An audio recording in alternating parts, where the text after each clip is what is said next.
മിനിസ്ക്രീനിൽ ഏറ്റവും കൂടുതൽ പ്രേക്ഷകരുള്ള ടെലിവിഷൻ സിറ്റ്കോമാണ് ഉപ്പുമുളകും. 2015 ആരംഭിച്ച സിറ്റ്കോം 2200-ലധികം എപ്പിസോഡുകൾ പിന്നിട്ട് ജൈത്രയാത്ര തുടരുകയാണ്. ഇപ്പോൾ 3-ാം സീസണാണ് സംപ്രേഷണം ചെയ്തുകൊണ്ടിരിക്കുന്നത്.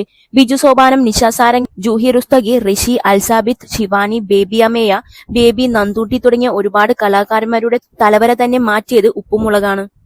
പതിവായി കണ്ടുവരുന്ന സീരിയലുകളിൽ നിന്നെല്ലാം വ്യത്യസ്തമായി ഉപ്പുമുളകിലെ അഭിനേതാക്കളുടെ പ്രകടനവും കഥാപരിസരവും എല്ലാം വൻ വിജയമായി മുന്നോട്ടു പോവുകയായിരുന്ന സിറ്റ്കോം പരാജയം രുചിച്ചു തുടങ്ങിയത് പ്രധാന വേഷങ്ങൾ ചെയ്തിരുന്ന ബിജു സോപാനവും, നിഷ സാരംഗും, ഋഷിയും ശ്രീകുമാറുമെല്ലാം പിന്മാറിയതോടെയാണ്. കഴിഞ്ഞ വർഷം സീരിയൽ ചിത്രീകരണത്തിനിടെ ലൈംഗികാതിക്രമം നടന്നുവെന്ന നടിയുടെ പരാതിയെ തുടർന്നാണ് ബിജു സോപാനത്തിനും ശ്രീകുമാറിനുമെതിരെ പോലീസ് കേസെടുത്തത്. ഒരാൾ നടിക്കെതിരെ ലൈംഗികാതിക്രമം നടത്തിയെന്നും രണ്ടാമത്തെയാൾ ഭീഷണിപ്പെടുത്തിയെന്നുമാണ് കേസ്. ഈ സംഭവത്തോടെ ബിജുവും ശ്രീകുമാറും സീരിയലിൽ നിന്നും പിന്മാറി.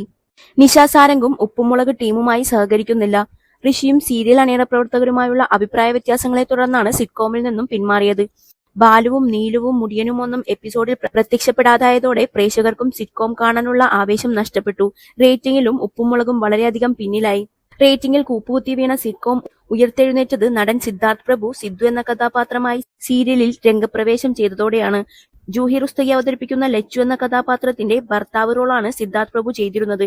നേരത്തെ തട്ടിമുട്ടിയും സീരിയലിൽ അഭിനയിച്ചു ജനപ്രിയനായതുകൊണ്ട് തന്നെ ഉപ്പുമുളകിലെ സിദ്ധാർത്ഥിന്റെ പ്രകടനം വളരെ വേഗത്തിൽ ജനങ്ങളുടെ സ്വീകാര്യത നേടി. റേറ്റിംഗ് കൂടി. എപ്പിസോഡുകളെല്ലാം വൈറലായി മാറി. എന്നാൽ ക്രിസ്മസ് ദിനത്തിൽ മദ്യപിച്ച് വാഹനമോടിച്ച് അപകടം സൃഷ്ടിച്ച സിദ്ധാർത്ഥിന്റെ വാർത്തയും വീഡിയോകളും കാട്ടുതീ പോലെ പടർന്നത് സിറ്റ്കോമിനെയും ബാധിച്ചു. സിദ്ധാർത്ഥ് ഓടിച്ച വാഹനമിടിച്ച് കാൽനടയാത്രക്കാരന് പരിക്കേറ്റിരുന്നു. ഇപ്പോഴിതാ അദ്ദേഹം മരണപ്പെട്ടിരിക്കുന്നു. ചോദ്യം ചെയ്ത നാട്ടുകാരെയും തടയാനെത്തിയ പോലീസിനെയും സിദ്ധാർത്ഥ് ആക്രമിച്ചു. ഒടുവിൽ ബലം പ്രയോഗിച്ചാണ് ഇയാളെ പോലീസ് കസ്റ്റഡിയിലെടുത്തത്. ഈ സംഭവത്തിന് ശേഷം സോഷ്യൽ മീഡിയയിൽ നിന്ന് വരെ സിദ്ധാർത്ഥ് അപ്രത്യക്ഷനായി. മാത്രമല്ല കേസും വിവാദവും ഉണ്ടായതിനാൽ താരത്തെ ഉപ്പുമുളകിൽ നിന്നും പുറത്താക്കിയതായി റിപ്പോർട്ടുകളുണ്ട്. പക്ഷേ ഏറ്റവും പുതിയ എപ്പിസോഡിന്റെ പ്രൊമോയിലും സിദ്ധാർത്ഥിന്റെ സാന്നിധ്യമുണ്ട്. ചിലപ്പോൾ മുൻകൂട്ടി ഷൂട്ട് ചെയ്തു വെച്ച എപ്പിസോഡുകളാകും ഇപ്പോൾ സംപ്രേഷണം ചെയ്യുന്നവ. ബാലുവും നീലുവും മുടിയനുമെല്ലാം പോയ ശേഷം വന്ന വിടവ് നികത്തിയത് സിദ്ധാർത്ഥാണെന്നും അതിനാൽ ഒരു ചാൻസ് കൂടി താരത്തിന് കൊടുക്കണമെന്ന് ആവശ്യപ്പെടുന്ന പ്രേക്ഷകർ നിരവധിയാണ്. ഒരു വാണിംഗ് കൊടുക്കാവുന്നതേയുള്ളൂ, പിരിച്ചുവിടേണ്ട ആവശ്യമില്ലെന്നാണ് ഏറെയും കമന്റുകൾ. അതേസമയം സിദ്ധാർത്ഥും ഭാഗമായ ന്യൂ ഇയർ സ്പെഷ്യൽ എപ്പിസോഡിന് വലിയ സ്വീകാര്യതയാണ് ലഭിച്ചത്. സിനിമയാണ് കുട്ടിക്കാലം മുതൽ സിദ്ധാർത്ഥിന്റെ ലക്ഷ്യം. ചേച്ചി ഭാഗ്യലക്ഷ്മിക്കൊപ്പമാണ് സിദ്ധാർത്ഥ് തട്ടിമുട്ടിയും സീരിയലിൽ അഭിനയിച്ചത്.